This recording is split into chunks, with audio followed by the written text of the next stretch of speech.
Kasi talaga namang ngayon, alam natin na ang mundo ay nagdiriwang ng Kapaskuhan at yung mga bata, parang excited lagi sila na makatanggap. Ano kaya ang aking matatanggap? Hindi lang naman yung Pasko, pag may occasion, halimbawa, birthday po natin, para bang nag-i-expect tayo, ano kaya yung gusto kong tanggapin? Halimbawa po, tatanungin kayo, ano ang gusto niyong tanggapin ngayong araw na ito? Wala kayong naghahangad ng something. Pero hindi yun yung ating tinurin sa akin ay sa John 3:16. So sabi ko, Lord, parang ilang beses although hindi naman talaga natin na-topic siya, pero lagi kong nadadaanan sa preaching yung John chapter 3 verse 16. Hanggang sa dumating pa ako dito sa Luke chapter 2 verse 8 to 20. Habang binabasa ko siya, una, sabi, bakit yun bang, meron, sa mga talatang ito? Although, ilang beses ko na siya nadaanan sa aking pong mga devotion, siguro may 4, may 5 beses na nadaanan na sa devotion, pag nagbabasa tayo ng Bible, pero mas wala akong maisulat. Pero salamat sa Panginoon sapagkat siya po ay siya yung nagkakaloob ng mga bagay na dapat nating matutunan. Mga ating pong pagninilay-nilayan ng salita ng Panginoon, may mga bagay po talaga na ilalagay sa atin ang Panginoon. May mga bagay na ituturo po sa atin ang Panginoon. So ayan po, sa Luke chapter 2 verse 8 to 20. Kung may mga Bible po kayo, buksan ninyo at basahin po natin. Kung sa wala naman ng Biblia, naman tayo dito sa screen.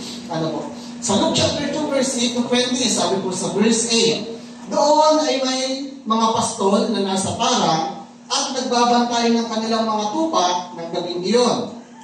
At tumayo, sa harapan nila ang isang anghel ng Panginoon at nagliwanag sa kapaligiran.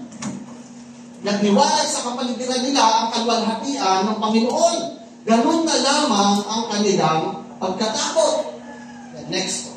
Verse 10. Ngunit sinabi sa kanila ng anghel, huwag kayong matakot.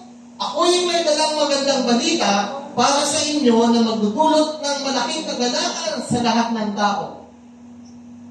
Isinilang sa inyo ngayon sa bayan ni David ang tagapagligtas, ang Kristo Panginoon. Ito ang inyong palatandaan. Matatagpuan ninyo ang isang sanggol na nababalot ng lampin at nakahiga sa isang sabsaban. Biglang lumitaw kasama ng anghel ang isang malaking hukbo ng mga anghel sa kalangitan. Sila ay nagpupuri sa Diyos at umaawi. Papuri sa Diyos sa kaitaasan at sa lupa ay kapayapaan sa mga taong kinalulugdan niya. Nang makaalis na ang mga anghel pabalik sa langit, ang mga pastol ay nagpusap-pusap dahil nasa Bethlehem. Tingnan natin ang pangyayari ito na ibinalita sa atin ng Panginoon. Nagmamadali silang pumunta roon at nakatagpuan nila sina Maria at Jose at naroon ang sanggol na nakahiga sa sabsaban. Nang makita ng mga pastol ang sanggol, isinalaysay nila ang sinabi ng anghel tungkol dito, na mangha ang lahat ng nakarinig sa sinabi ng mga pastol. Verse 19, tinandaan ni Maria ang mga pinagbulay-bulayan. Verse 20, umalis ang mga pastol na nagpupuri sa Diyos at nagpapahayag ng kanyang kadakilaan dahil sa lahat ng narinig nila at nakita ayon sa sinabi sa kanila ng anghel. Lord, kayo po na magbalak sa inyong pong mga salita. Kayo po, Lord, yung patuloy na mag-bless sa bawat isa ng Panginoon sa amin. Kung ating pong observation, ano po yung nakikita natin sa mga verse na to? Siyempre, tingnan muna natin yung character. Meron pong tatlo tayong makikita. Although, 4 pala sila. Kasi nabanggit din si Jose. Pero merong mga pastol. And meron ding anghel. And nandoon si Maria at si Jose at yung mga tao na nakarinig ng mga sinabi ng pastol. No, pero dito po, no, talakayin lang natin yung tatlong karakter po. Yung mga pastol, yung anghel, at si Mary. No, ano po ba yung matututunan natin? Ano po dito sa mga pastol? No, ano ba ang trabaho ng pastol? Sino po nakaranas ng pastol dito? Sa Israel po, ang pinapastol nila ay mga tupa. Dito naman sa atin ay wala naman tupa. Kalimitan ay kambing or baka. Ano po? At ano ba yung ginagawa ng isang pastol? Yan, next slide po. Yan, ang mga pastol po no, ay kanila pinoprotektahan, no, kanila po ginagay at inaalagaan yung mga tupa. Yan po ay shepherd. Ano ba yung nagpapastol ng mga tupa? No, they are known no, for protecting, guiding, and caring for their sheep. Ano po yun po yung ginagawa nila? So, ganun din po, no, inahilingkuran, no, ang mga lingkod ng Panginoon. Dapat daw ay maging katulad ng isang pastor. Ano po, na pinapangalagaan, no, pinoprotektahan, na ano po, no, iniingatan, no, ang kawan ng Diyos. No, makikita po natin sa Bible, no, sa simula pa lang, no, ay may mga pastol na. Ano po, una si Abel, ano po, si Cain ay magsasaka, si Abel ay pastol. Nung ang tawagin ng Panginoon si Abraham, siya din po ay isang pastol. Ganon din po yung kanyang mga naging anak. Si Isaac, naging pastol. Ano po, si Jacob, naging pastol din. Nung naglingkod siya sa kanyang, ano bang tawag doon? Hapianan. Ano po, para mapangasawa niya. Ano po yung anak. So, ganun po, naglingkod siya. Siya po yung nagpastol, nag-alaga. Ano po, ng mga tupa. Ganon din si Moses. Ano po, si Moses, naging pastol. Ganun din po si David. Ano po, naging pastol. And si Jesus din po, inilingkuran niya ang kanyang sarili sa isang pastol. Although hindi naman siya talagang nagpastol. Ano po, wala naman tayong mababasa na siya po nagpastol. Pero sinabi niya, ako ang mabuting pastol. So, makikita po natin na parang laging merong favor. Sabihin na natin, pabor ang Panginoon doon po sa mga nagpapastol. Kasi dito po sa istorya, no, napakalahi naman ano po ng tao. No, pero bakit kaya sa mga pastol nagpakita yung anghel? No, bakit kaya hindi doon sa mga nakakaalam ng kasulatan?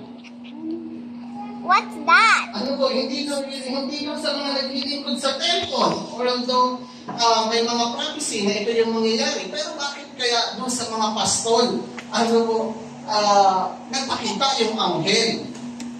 Ano po, ano kaya meron doon sa mga pastol na ito? Ano po, una makikita po natin. Next slide po.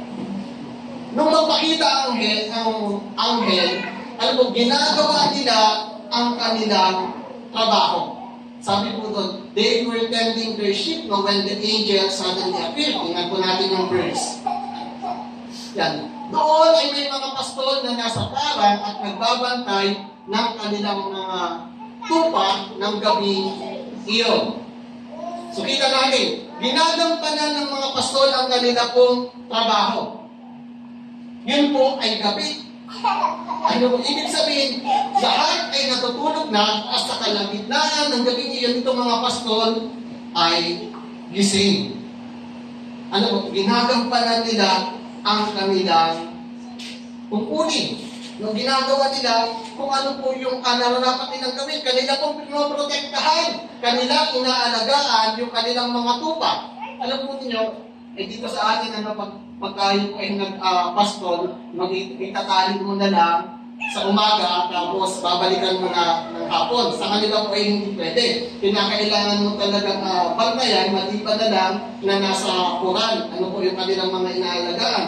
Pero pag sila po ay nasa parang, kinakailangan ang mga pastol ay gising. Sa pwedeng may umatake ano po, sa kanilang mga tupa, na pwedeng may magnakaw, ano po, pwedeng may mga oso, may leon. Wala naman dito sa atin ng mga ganon.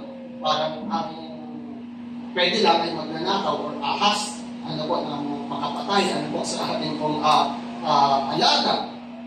Pero doon po ay may mga oso, may mga leon, ano po, na pwedeng pumatake, ano po, sa kanilang mga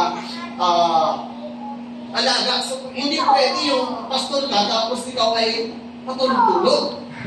Ano, napapabayaan mo na yung iyong kawan. No, baka pag-gising mo ay wala na. No, baka pag-gising mo iilan na lang.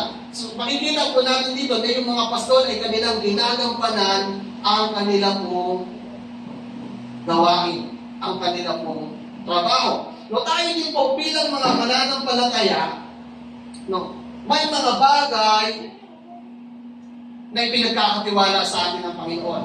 Meron po tayong ministry, ano po, na ipinagkakatiwala sa atin ang Panginoon. Ngayon po, no, pag tayo ay patulog-tulog, pag hindi natin ginagampanan ng maayos, no, yung ating pong trabaho, no, maaaring hindi natin ma-receive, no, kung ano yung dapat ibalita para sa atin, or yung news. Ano po, makikita natin dito, nagpakita ang anghel, no, may dala-dalang mabuting balita yung anghel. Ano po, at yung mga pastol ang nakareceive sapagkat sila po ay gising. No, naniniwala po ako na itong mga pastol na ito ay naghihintay din ng tagapagligtas. At kailangan nila ng tagapagligtas. At parang ang iniisip nila, ang tagapagligtas na darating ay yung mag-aalis sa kanila sa pagkasakop, ano po, doon sa Roman Empire, sapagkat ang mga Israelita that time ay sakop ng mga Romano.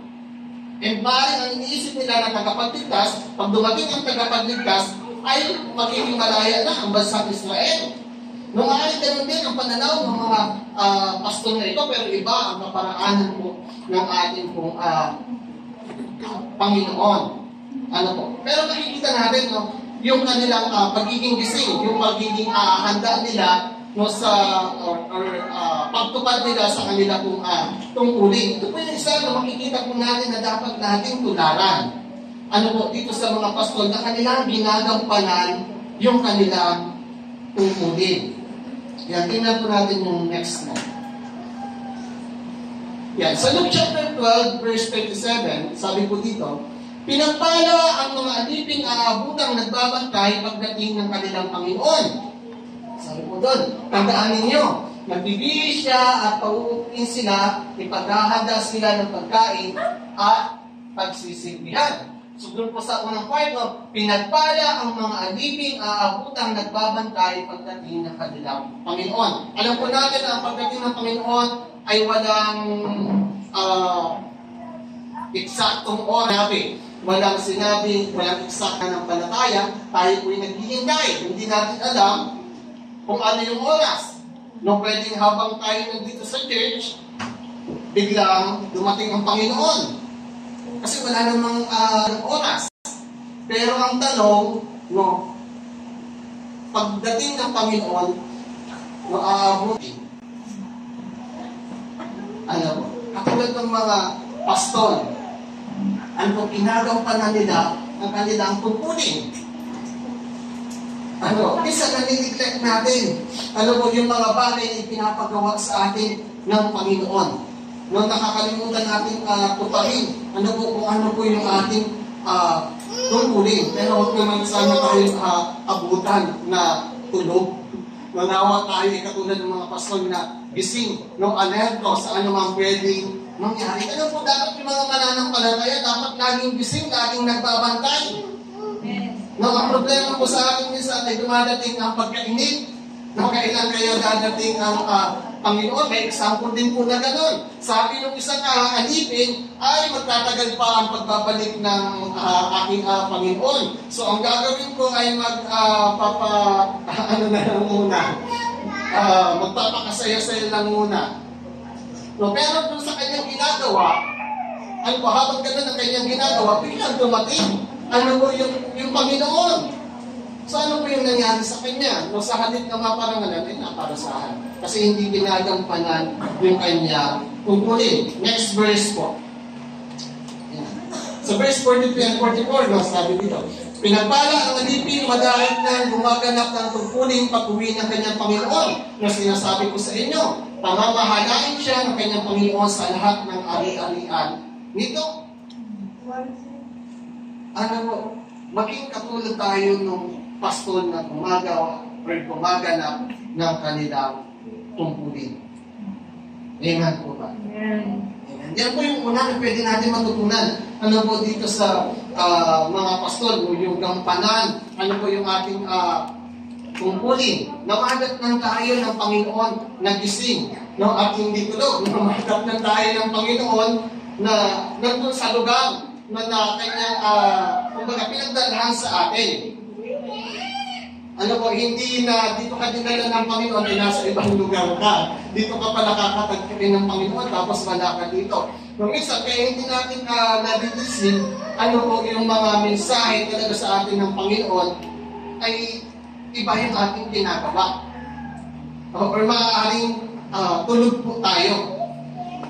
Kaya yung mga kapatid natin minsan, ay naka-receive ng mga balita, ng mga revelations mula kay Lord, kasi gising. No? Ba't sa akin kaya, wala akong nadidisin, ay baka po tayo ay tulog. So dapat lagi po tayong gising at gampanan po natin yung mga bagay na pinapagawa sa atin ng Panginoon. Yan, next po. Yan. They believe what they saw and heard. Ano po, napakahalaga sa ating mga mananampalataya. Tulad po ng mga pastol, ano po, sila ay nanampalataya o pinaniwalaan nila kung ano po yung kanilang nakita at kung ano po yung kanilang narinig. Napakahalaga po na bilang mga mananampalataya na panghawakan natin o panampalatayanan natin kung ano po yung sinabi ng Panginoon o kung ano yung pangungusap sa atin ng Panginoon. No. They believe what they saw and heard. No, kahit siguro pagsabihin nila, ay napaka-imposible na sinasabi mong iyan. Hindi kami maniniwala.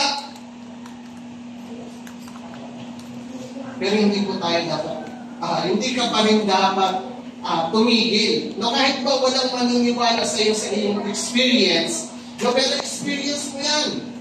No, yan ay ibinigay sa iyo ng Panginoon, kaya dapat nating panghawakan. No, kahit pa gaano katagal, ano po, na mangyari yung mga bagay na yun, dapat paniwalaan ka din natin pag yan po ay galing sa Panginoon. Pag nagbabasa po tayo ng Bible at may verse na nangusap po sa atin, ay panampalatayanan natin. Ano po, kahit pa sa tingin natin parang napaka-imposible. Pero ang Diyos ay nangungusap sa atin sa pamamagitan po ng kanyang mga salita habang ito'y ating binabasa, habang ito'y ating pinagmumulay-mulayan. Ano po, ang Diyos ay nangungusap sa atin. At napakahalaga na ating pong panampalatayanan kung ano po yung mga salita na ating pong narinig mula sa Diyos. Nung isa nga, naniniwala tayo sa sinasabi ng ibang tao, ay pag sa Diyos, no, ay mag-aanindahan ka. No, hindi po dapat gano'n. No, katulad ng mga pastor po, no, pinampalatayanan nila, no, naniwala sila sa kanilang nakita at kanilang narinig. Tingnan po natin yung verse. Yan. Sa verse 15, sabi dito, nang makaalis na ang mga anghel pabalik sa langit, ang mga pastor ay nag-usap-usap, tayo na sa Bethlehem. No, tingnan natin ang pangyayaring ito na ibinalita sa atin ng Panginoon. So makikita po natin dito na sila'y naniwala doon po sa kanilang nakita at doon po sa sinabi ng anghel sa kanila. Kaya sabi nila, no, pagkaalis ng anghel, tayo na sa Bethlehem. Ano? Tayo na sa Bethlehem. Tingnan natin ang pangyayaring ito na ibinalita sa atin ng Panginoon. Kung hindi po sila naniniwala, pupunta ba sila sa Bethlehem? Hindi po ba hindi? Nababaliwalayin na naman nila. Baka kuni-kuni lang natin yun. No, pero lahat naman sila, hindi natin, walang sinabing bilang, ano po, ng mga pastol. Pero sabi ko, nag-usap-usap. Pagpalagay na natin na sila po 5 or 4. No? And lahat sila ay nakita yung pangyayari yun at pinapalatayanan nila kung ano po yung kanilang nakita. No, kung ano po yung kanilang narinig. Ganun din po tayo bilang mga mananampalataya. Kung ano po yung ating na-receive or narinig mula sa Panginoon, panampalatayanan po natin. Amen. Next po.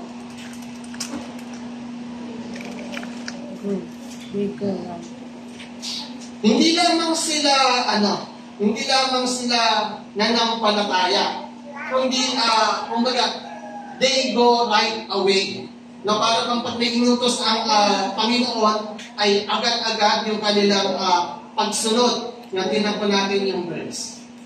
Sa verse 16, sabi doon, nagmamadali silang pumunta roon at natagpuan nila si Maria at Jose at nandoon ang sanggol na nakahiga sa sabsagan.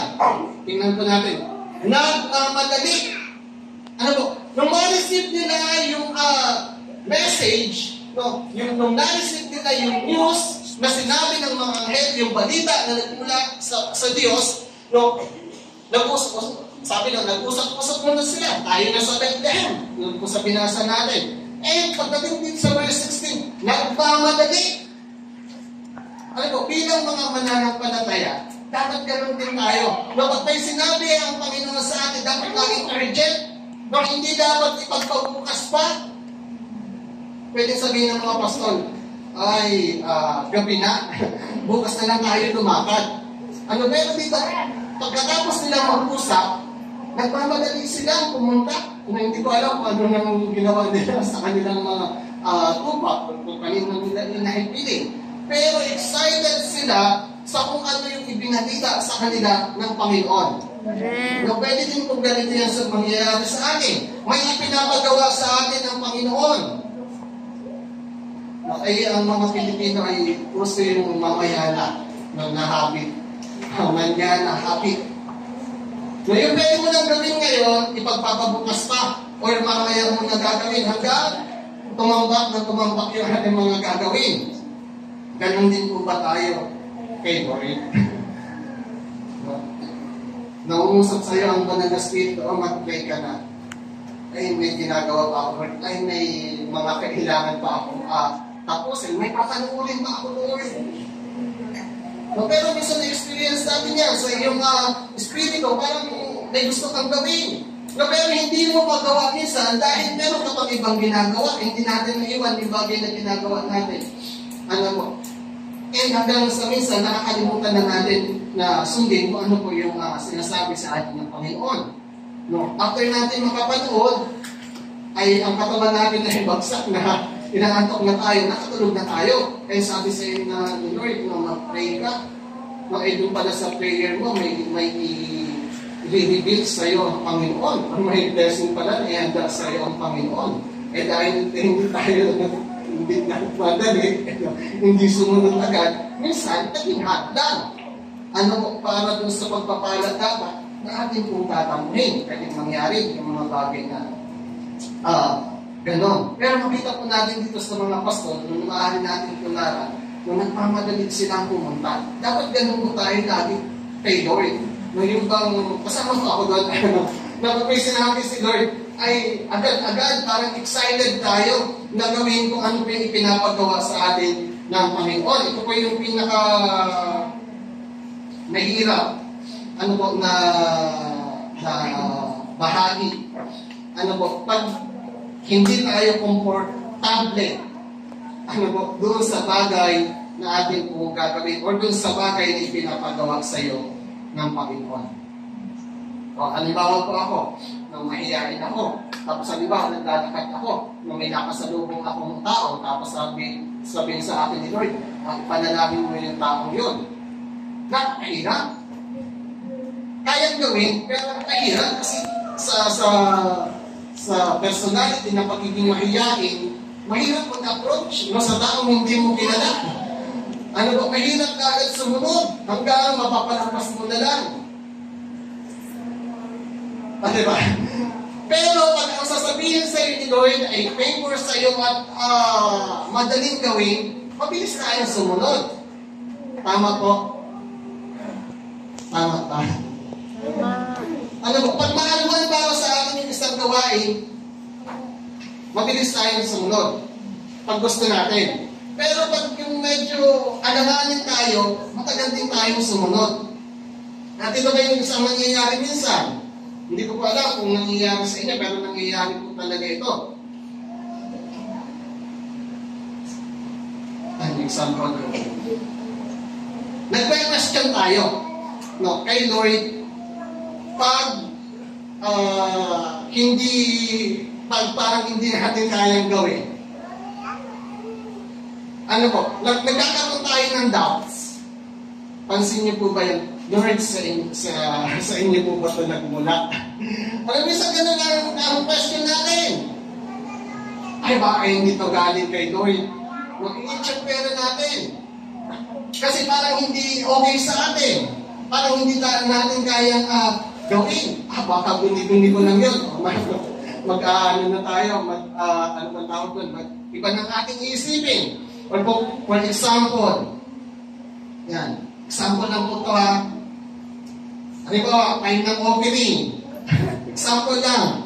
Time ng opening. Meron kang 1,000 sa bulsa mo. Yan yung pera mo ngayon. Ano po, and sinabi sa iyo ni Lord, ibigay mo yung 1,000. Ano pong gagawin natin? Magmamadali ka ba? Ibigay yung 1,000 or mag-iisip ka, Lord, galing ba yan sa'yo? Mag-question ka ba? Lord, talaga ba? Pero pag sinabi sa iyo ni Lord, ibigay mo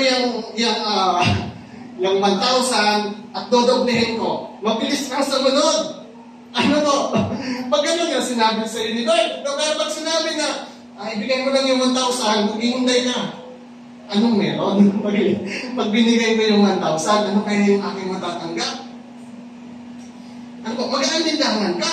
No, pero pag may word na sinabi na ang Panginoon, ibigay mo yan tapos dodoblehin mo. Ay, magmamadali ka kasi yung 1,000 mo magiging 2,000. Ano po, pero hindi naman ganun yung sa pag-usap ng Panginoon. Sasabihin niya lang sa iyo kung ano yung gagawin. And masusurprise ka na lang sa kung ano yung ibabalik niya sa iyo, sa kung ano yung ibibigay niya sa iyo. Pero yung point po dito, no, pag may sinabi sa atin si Lord, no, katulad po ditong mga pastor, no, magmadali din tayo. Laging paghahalin kay Lord, laging urgent, ano to, laging kinakailangan gawin kagad, hindi na pinagpapabukas, hindi na yung mamaya. Siguro Lord, pag may pagkakataon na lang ako. Minsan ganun po kasi kahit sa pagsiserve kay Lord, marami pong mga tinawag ng Panginoon na nagbibigay muna ng palugi. Lord, magpatrabaho muna ako and after nun ay saka na lang ako magsiserve sa iyo. Pero actually, tinawag talaga sila ni Lord. Ano po, may pinapagawa sa kanila ang Panginoon. Kaya lamang may mga priority pa na dapat silang gawin. Minsan natatakot tayo sumunod kaagad kay Lord pag hindi natin alam kung ano yung ating lalagyan. Pero pag tayo po'y nananampalataya sa Panginoon, kasi itong mga pastor, hindi pa din naman nila talaga nakita kung ano yung meron sa Bethlehem. Pero nanampalataya sila. No, sabi nila, nung nabusag-busag sila, naniwala sila sa kanilang nakita at sabi nila, tayo na sa Bethlehem. No, at sila'y nagmamadaling pumunta. Mas excited sila. Hindi pa nila nakikita. Sinabi lang sa kanila ng anghel, nung makikita niyo sa isang sabsaban, yung tagapagligtas. Excited sila na pumunta. Nagmamadali sila sumunod. Naku po, bilang mga mananampalataya. Wala pong lahat tayo kasama dito. Hindi ko ini-accept na ang aking sarili. Lahat tayo kasama. Pag may na-receive tayong word kay Lord, may pinapagawa sa atin ng Panginoon. Naging nandun yung response kaagad natin. Hindi na natin hihintayin pa ng ilang oras. Itigil muna natin ating ginagawa at gawin natin ipinapagawa sa atin ng Panginoon. Yan, next po. Yan. They shared the good news. Ano po? Una, sila po ay gumagawa ng kanilang tungkulin and nagpakita yung anghel, ano po, may mensahe na sinabi, no, pinaniwalaan nila, nananampalataya sila dun sa mensahe, no, or sa message po ng mga anghel sa kanila. And nagmamadali silang sumunod, ano po, sa Panginoon. At pagkatapos po nun, they shared the good news. Ano po, ganun din sa atin. Pag tayo po yung nakagising, ano po, ng salita mula sa Panginoon, already personal minsan, pero napakahalaga na i-share natin kung ano po yung mga bagay na ibigay din sa atin ng Panginoon. May nabasa ng verse, no, na-bless ka, no, sa verse na yun, pwede natin i-share, ano po, sa ating mga kasama, ano po, sa bahay. No, pwede natin i-share sa ating mga eskwela, sa ating mga katrabaho, pwede natin i-share no, sa ating nanay, sa ating tatay, pwede natin i-share sa ating mga kapatid, pwede natin i-share sa ating mga anak. Nag-bless ako no, sa verse na ito. Na hindi naman masama na mag-post din tayo ano po, ng verse na kung saan na-bless tayo.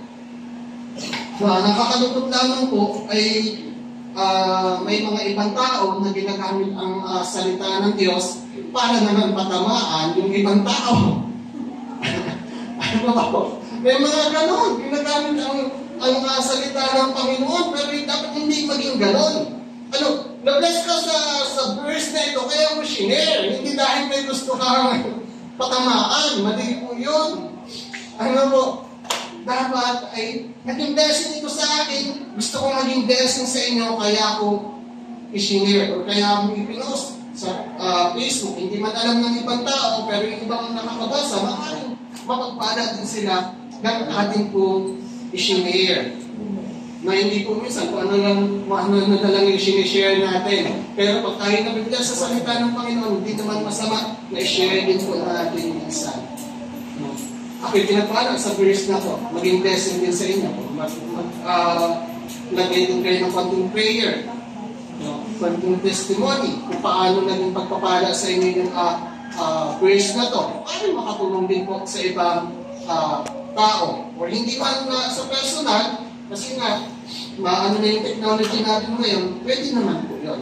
May personal Christian they shared the good news na yung mga pastor po, ipinamalita nila kung ano po yung kanila narinig. Tingnan po natin yung verse. Next slide. No. Nang makita ng mga pastor ang sanggol, isinalaysay nila ang sinabi ng anghel tungkol dito. Kung ano yung narinig nila, yun po yung kanilang share. Ganun din po sa atin. Kung anong verse yung nabasa natin na na-bless tayo, ganun din yung i-share natin kasi yun naman yung sinabi ng Panginoon. Katulad po sa mga pastor, nung isinalaysay nila yung sinabi ng anghel. Kasi yun yung kanila pong narinig, yun yung kanilang natutunan. Although pag sinabi mo po yan, hindi lahat ng tao ay mag-agree sa'yo. Na hindi ko po sinabi na kahit Bible yan, or nag-share ka ng verse, hindi naman lahat ng tao ay mag-please. Ano po? Pero pag hindi mo naman ginawa, paano yung dapat na mag-bless din ng verse na yun? Ano po? May mga tao na hindi mag-agree, pero may mag-agree din. Maaari sa ibang tao, hindi yung para sa kanila, pero sa ibang tao, para sa kanila din yung verse na yun. Ang mahalaga sa atin, sinalaysay natin or sinabi natin kung ano po yung sinabi sa atin ng Panginoon or kung ano yung mga talata na nakapagpala po sa atin. Amen. Yan. They shared the good news. Yan, next po. Yan, they praise God. Sa verse 20. Yan, next slide. Umalis ang mga pastor na nagpupuli sa Diyos at nagpapahayag ng kanyang kadakilaan dahil sa lahat ng narinig nila at nakita ayon sa sinabi sa kanila ng anghel. Laging nandun po sa huli yung pagpupuli sa Panginoon. Amen. Kung ano po yung ginagawa natin pag halimbawa, na-bless tayo sa talata natin pong nabasa. Nagre-rejoice ba tayo? Pinupuri ba natin ng Panginoon? Nagpapasalamat po ba tayo? Lord, wow! Thank you, Panginoon, sa verse na to. Nung pinupuri natin ng Panginoon, iluluwalhati natin siya. Ano po? Dahil doon sa mga bagay na narinig po natin or sa mga talata na ating po nabasa. Napakahalaga lagi na pinaparagalan natin, pinapasalamatan natin, pinupuri po natin ang Panginoon sa lahat ng mga bagay na ginagawa niya po sa atin. Ayan. Amen. Next po. Yan. Mga anghel. Ito po yung pangalawang character na mababasa po natin doon. No. Next slide.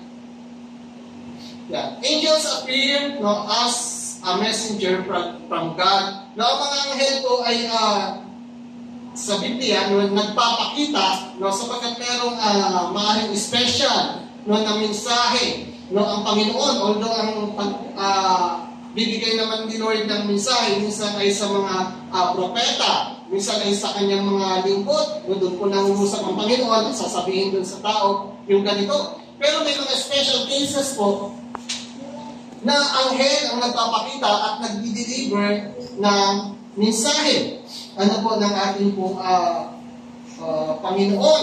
So ayun po, yan, ito mga example lang. Kay Hagar po, nagpakita ang anghel at sinabi kung ano po yung dapat niyang gawin. Kay Abraham din, nagpakita ang anghel. Kay Lot, dun sa magulang ni Samson, nagpakita din po ang anghel. Kay Sekareya, sa Kanyas, sa Tagalog, yung tatay ni Juan, habang siya po naglilingkod sa temple, ay nagpakita yung anghel. And nung pagkapakita ng anghel, may sinabi sa kanya na mensahe. Katulad din po sila siguro ni Abraham, sila'y matanda na, pero wala pang anak. Baog po ang kanyang asawa. So sabi ng anghel, ikaw ay magkakaroon ng anak. Parang natawa na lang si Zacarias, paano mangyayari yun? Pero ito mahirap. Pag hindi tayo naniwala sa sinabi ng Panginoon. Si Zacarias po, sabi ng anghel, mangyayari ang aking sinabi, pero dahil hindi ka naniwala, hindi ka makakapagsalita hanggang hindi nangyayari yung sinabi ko sa iyo. Yan po yung consequence ng hindi niya Panginoon. Yun po, anghel na. Yung nagpakita, anghel na yung nagsabi. Na ito yung pinasasabi ng Panginoon, pero hindi pa rin siya naniwala. So posible pa yung gano'n. Siya po yung naglilingkod pa sa templo. Ibig sabihin, aware siya na may mga anghel. Aware siya sa pwedeng kayang gawin ng Panginoon. Pero sa kanyang paningin, parang napaka-imposible pa rin. Yun nga, yung consequence. Siya po ay hindi nakapagsalita hanggat hindi nakapanganak. Yung kanyang asawa, nung nakapanganak na, nakapagsalita na siya. Kay Mary, nagpakita din ng isang anghel. Kay Cornelius, isa pong sundanong Romano, na may takot sa Diyos, siya po may nagpakita ng anghel sa kanya habang siya'y nananalangin. Kay Peter din po, ay nagpakita ang anghel. Nung siya'y nasa bilangguan, pinalagan siya. Binuksan niya yung mga pintuan hanggang sa siya'y makalabas. Akala niya po siya'y nananaginip lamang. Pero may anghel na tumulong sa kanya. Pag nagpakita ang isang anghel, maaaring po sa katauhan or isang tao. Katulad po dito kay Abraham. Katulad din po kay Lot. Tao po, pero anghel. Pero alam ni Abraham na anghel yun.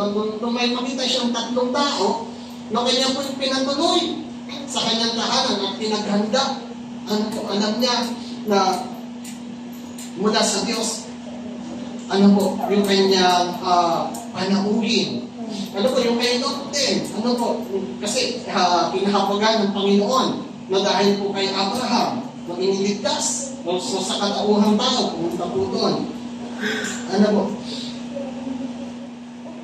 Pero dito sa mga dito po sa mga pastor, parang hindi natin alam ano po, kung anong itsura. No? Kasi ngayon, pag sasabihin natin anghel, ang iniisip natin ay yung mga nakikita natin, di ba? Yung naka-white, tapos may pakpak, tapos may binutang gano'n, na coloriano. Ano po? Ganun yung imagination about sa anghel, pero hindi natin alam kung ano pa talaga yung itsura ng mga anghel. Pero nung nagpakita itong anghel, ano po dito sa mga pastor, eh, hindi natin masasabi na sila ay nasa katauhan o nasaan yung tao. Ano po, hindi din natin alam kung paano yung pagpapakita. Kung bigla na lang bang nag-appear. Ano ba, nakatayo po ako dito, tapos biglang may nag-appear na anghel po dito. Hindi din natin alam kung nakalapat ba yung kanyang paa sa ground or nakalutang. Ano po, pero makikita po natin dito, yan, tingnan po natin yung slide natin. Next slide po. Yan. At tumayo sa harapan nila ang isang anghel ng Panginoon at nagdiwanag sa kapaligiran nila ang kalwalhatian ng Panginoon. So hindi din natin ma-imagine po kung nakita pa nila mismo yung itsura ng anghel. Kasi sabi doon, nung lumitaw yung anghel, nagdiwanag, ano po sa kanilang kapaligiran. Hindi din po natin, tingnan na, yung ilaw na yan, maliwanag, pero kita po kayo. No, pero, hindi natin alam kung gaano kaliwanag yung kalwalhatian ng Panginoon. Kasi siguro masisilaw ka, eh, hindi mo makita kung ano yung nasa paligid mo. Makikita mo na lang baharang liwanag. O hindi mo na siguro makita kung ano yung itsura. Yung kausap, pero sabi doon, at nagdiwanag sa kapaligiran nila ang kalwalhatian ng Panginoon. So, kakaibang experience. Ano po?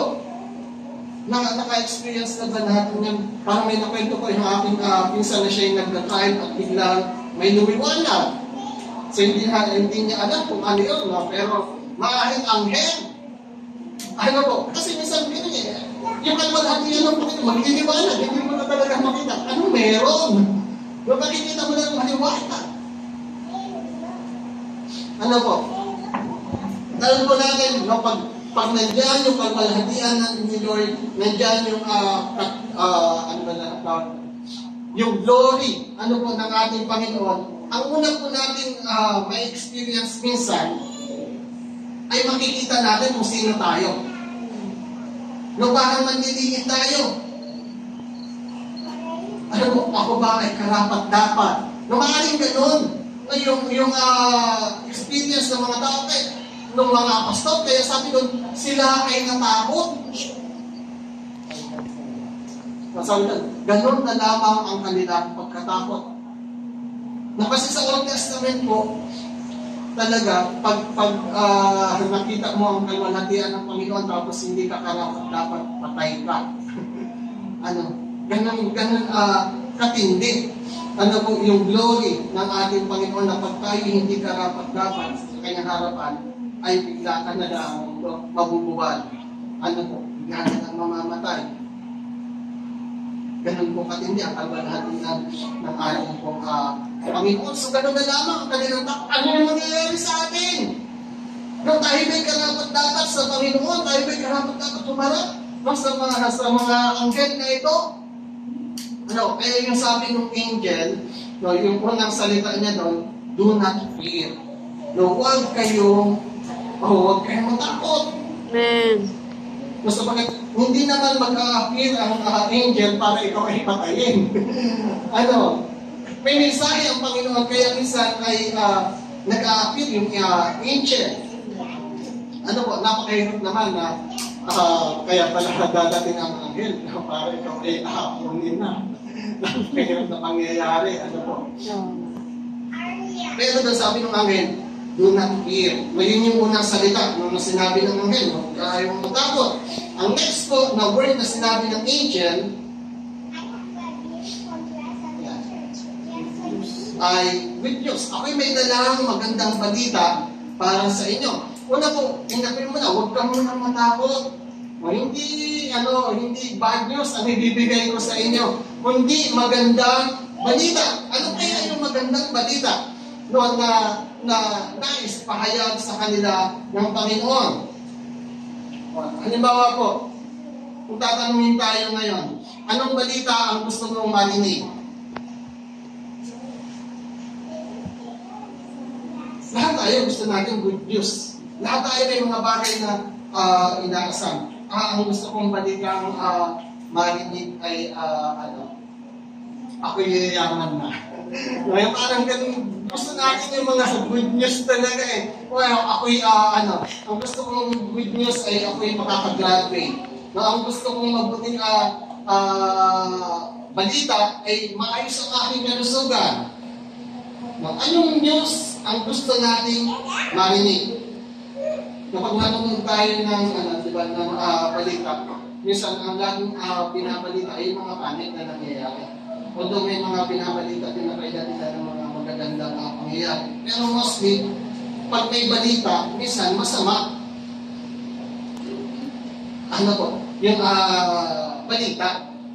Kaya nga po, pag sinabing good news, may excited din tayo. Ano kaya yung magandang balita na pwede natin tanggapin? So ano po yung good news? Next slide. Ito po yung sinabi ng angel. Maaari itong mga pastol ay naghihintay din na doon po sa tagapagligtas. Nung naghihintay, nung sila'y makalaya, nung doon sa pagkakasakop ng pamahalaang Romano. So sabi ng anghel, nung isinilang sa inyo ngayon sa bayan ni David ang tagapagligtas. Ito na, yung hinihintay nila, ito na yung matagal na hinihintay nila. Alam nila yung prophecy na may tagapagligtas na isisilang. Pero kailan mangyayari? Tapos biglang may anghel na lumitaw at sinabi, ito na, isinilang sa inyo ngayon sa bayan ni David ang tagapagligtas. Yung kanilang hinihintay ng tagapagligtas ay isinilang na. Ano po? Sabi nun, ang Kristong Panginoon. Ito ang inyong palatandaan. Matatagpuan ninyo ang isang sanggol na nababalot ng lampin at nakahiga sa isang sabsaban. Parang isipin po natin, medyo parang may negative. Pwede kang magduda. Ano po?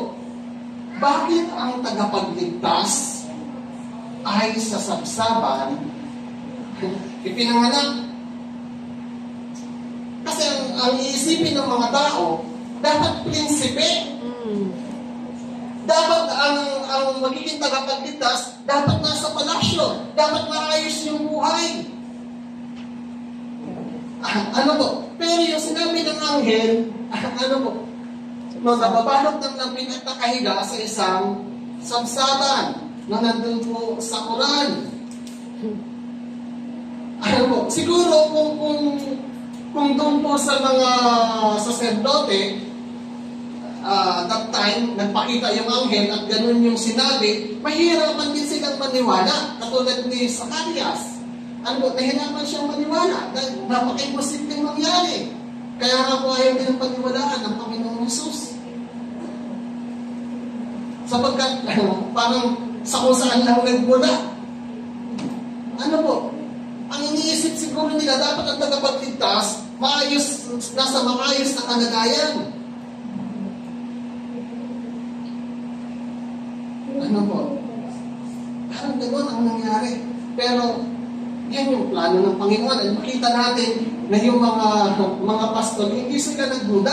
Ano po, kahit gano'n yung sinabi sa kanila, naniwala sila sa kung ano ang sinabi sa kanila na anghel. Yan. Tapos po, next slide. No, after na sabihin nung anghel, ano po yung good news, yan, next po. Yan, sila yung nagpuli sa Panginoon. No, biglang lumitaw, una po isang anghel lang. Ano po, so maliwanag na. And tapos, ay bigla pang lumitaw yung napakaraming anghel. So sobrang liwanag na. Hindi natin alam kung hanggang saan yung abot ng liwanag na yun. Pero sabi doon, biglang lumitaw kasama ng anghel ang isang malaking buho ng mga anghel sa kalangitan. Sila ay nagpupuri sa Diyos at umaawi. Papuri sa Diyos sa kaitaasan at sa lupa ay kapayapaan sa mga taong pinalulugdan niya. Nung alalin pong ang pagsilang kay Jesus na sa sabsaban ay pagpapakita ng pagpapakumbaba. No, gayon pa man, siya ay, kumbaga, parang kinilala, ng langit na ito talaga ang tagapagligtas. So kaya mayroong patunay na nagpakita ang mga anghel, at ang mga anghel ay nagpuri sa Diyos dahil sa kanyang ginawa. Dahil sa pagliligtas na kanyang ginawa. Sabi doon, papuri sa Diyos sa kaitaasan at sa lupa ay kapayapaan sa mga taong kinalulugdan niya. Nagpuri ang mga angel sapagkat ito na yung promise ng Lord. Ito na yung promise ng Diyos para sa inyo, ang tagapagligtas, ang Kristong Panginoon. So kahit siya nasa sabsaban, makikita po natin na siya ay pinarangalan pa din ng langit.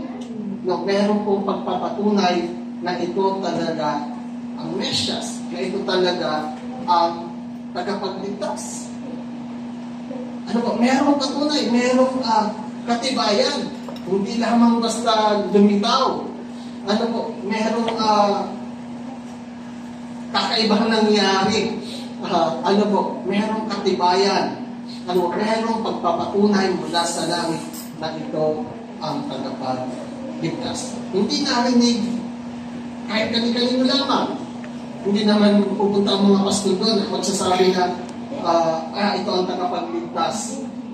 Meron silang narinig, meron silang nakita. Merong pagpapatunay mula sa langit na siya ang Kristo, na siya ang tagapagligtas. Yung mga angel, nagpuri sa Diyos na dahil sa kanyang ginawa.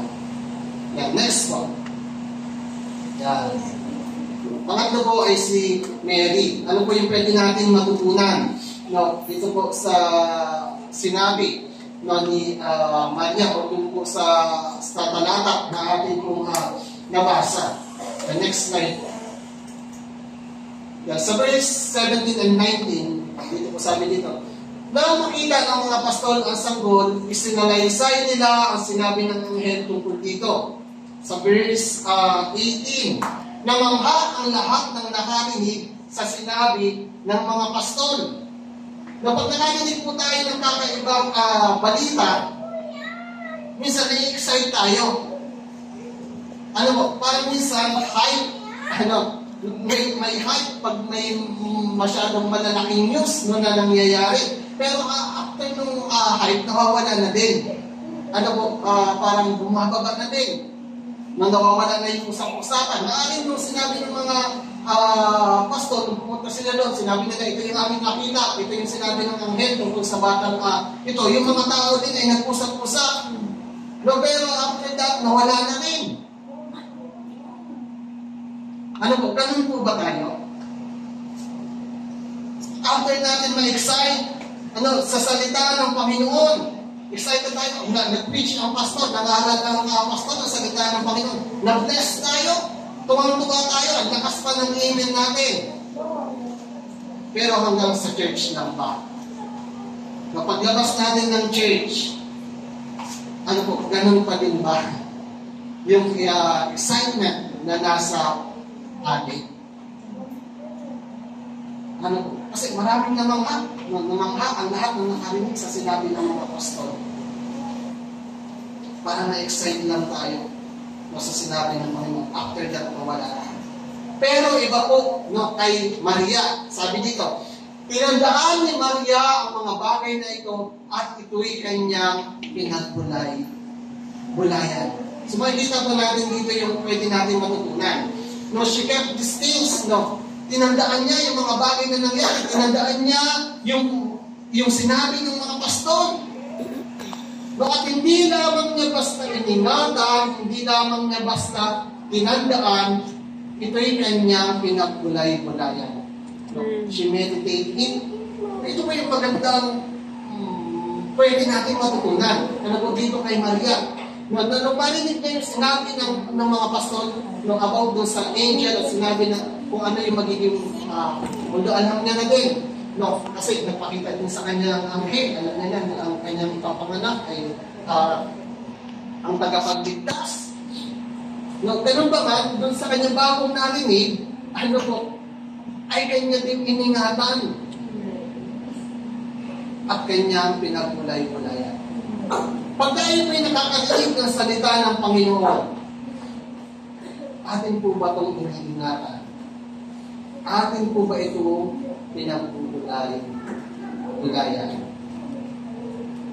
Minsan din po tayo, kahit ako din, minsan minado na bumabagsak sa mga bagay na yun. Madami mga verses na minsan na nag-bless tayo. Kaya lang, after ng ilang araw, nakakalimutan na po talaga natin. Yung maganda po na minsan, nag-notes tayo. Na pero, balikan din natin yung notes natin. Ano po? Kasi may panghanig talaga na makalimutan natin. So, mahalagang binubulay-bulay natin. Kaya sasabi dun sa Joshua, diba? Chapter 1, verse 8. Na huwag mong kalilimutan basahin ang aklat na yun. Basahin mo araw-araw at pagbulay-bulayan. Ano po?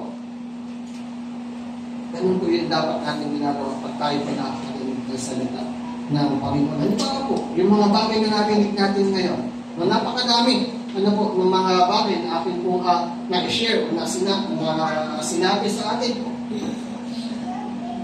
Parang ilan lamang yung ating matandaan. Ano po? Pero pag hindi mo yan pinagulay-gulayan, hindi mo yan iningatan po. Pagdating natin ng kabilang linggo, wala na. Minsan nakalimutan na natin kung ano po yung napag-aralan natin. Ano po? So, napakaganda ng example ni Maria na kanyang iningatan. Ano po? Yung kanyang narinig at kanyang pinagulayan. Kasi gano'n naman po eh. Bakit lagi mo maalala, lagi mo din i-meditate. Ano po? Yan. Dito po sa pamuli, we should always speak the Word of God, our experiences and encounter with Him, and meditate it. Lagi po natin ingatan ano po yung salita ng Panginoon. Kaya nga po minsan may mga light verse tayo na sinasa ulo na lagi natin inaalala. Hindi lamang yan. Pag may mga bagay na sinabi sa atin ng Panginoon, lagi po natin tandaan. Lagi po natin i-meditate. Ano po, naalala ko, nakalimutan ko na yung year.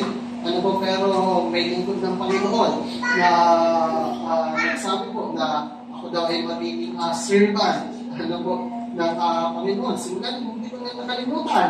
Ano, yung sinabi yun, na ako po ay magiging servant. Ano po ng Panginoon. Although may question pa din ako.